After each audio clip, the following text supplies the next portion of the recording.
Good day to our viewers. A lot of times lately I've been hearing customers asking the question, how is your Generation 2 NOx sensor different from Generation 1? And I would like to dedicate this video into explaining this.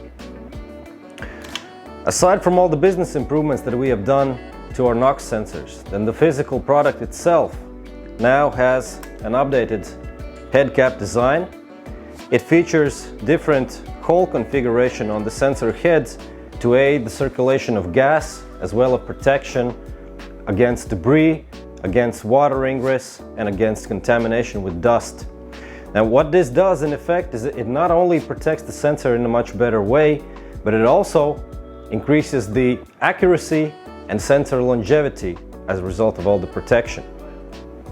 Now, as you know, in order for the sensor to operate, the ceramic chip that is located inside the sensor head, it needs to be heated to approximately 800 degrees Celsius.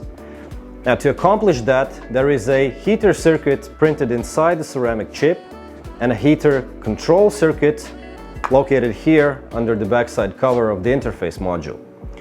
Now, the heating can be done in a simple fashion by sending continuous DC current through the sensor head, but we have actually found a better solution for this, which is called the pulse width modulation.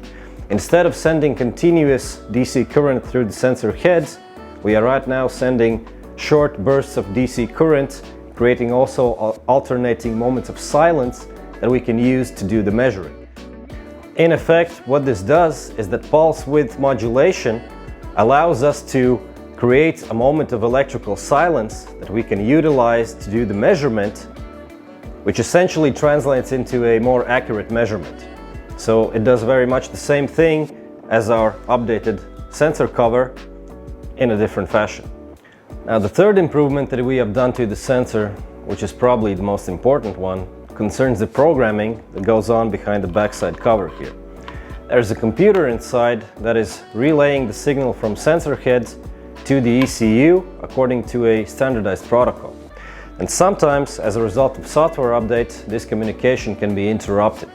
Then what we have done is we have advanced the programming of this sensor to cope with these changes. And if I were about to explain it to you in simple terms, and you could think of this as the ECU asking a series of questions to the sensor in order to verify that it is an actual OE genuine component. And normally, the ECU will ask questions 1 through 5.